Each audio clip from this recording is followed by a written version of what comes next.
So what you see here is pine. These ponderosa pine were chosen because they're native to the area, and historically this area was all pine. The firs just came in later and outcompeted. Pine also are tolerant of these conditions. Main concern, of course, is water. And you also notice that they're overstocked. I overplanted because there's an understanding that there's going to be failures and death. So on the left side, where we started with, there's a lot of good survival and growth, and as we start looking to the right, you'll see it gets quite sparse. That will help when I start thinning them out. Part, if it's miserable for a human, it's great for a tree. So, you know, if it's cold, it's wet, it's snowing, that's exactly when you want to put these trees in.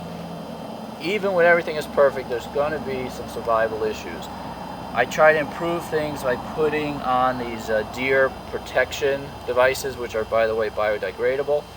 But even with all that, sometimes these trees will die. So let's take a look at this one here and see maybe why.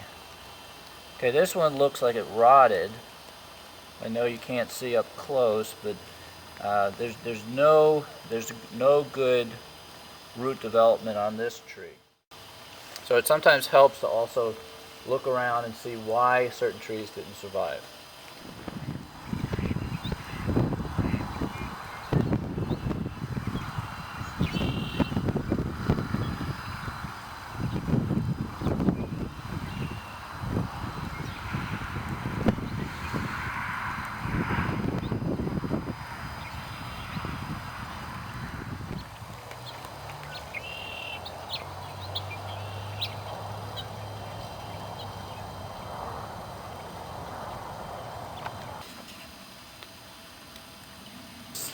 Stunted mainly because it's overstocked and they're competing for the same amount of nutrients, mainly the water in this area.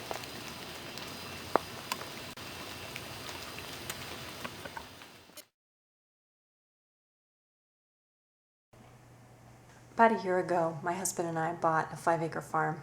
We're really excited to live on the land and grow a lot of our own food.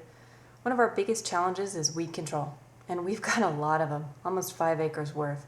We have star thistle, bull thistle, teasel, a bunch of weeds whose names I do not know, foxtail, poison hemlock.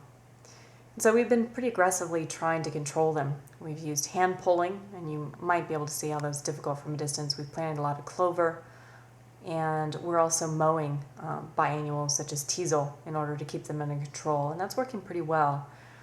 And in all other situations, we're using a combination of cardboard and mulch. So we don't have to pull the weeds in order to do this. We just cut them short, and then we go ahead and put a thick layer of cardboard on. We keep the boxes at kind of double thickness.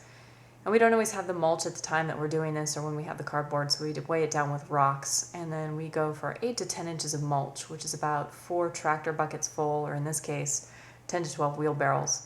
And it compresses down over time. You can see the tree in the background. It's a lot flatter where it's going to be kind of fluffy at the beginning. And there are a lot of benefits to this. We're not interested in using herbicides to control the weeds on our property. So this is a way that's, you know, pretty low maintenance, not having to pull them. And it lasts for a long time, for an entire season and sometimes beyond. The other real benefit to it is that it amends the soil. So obviously the cardboard breaks down and the mulch breaks down. And here we're using wood chips that we get from a local tree trimmer. But the other advantage is that it draws a lot of beneficial insects, worms especially, which is great because our soil is clay and it's not very porous. It can get really compact. But the worms fluff it up and air it out, and it's pretty much impossible to pull back the cardboard and dig up some dirt and not find at least one worm.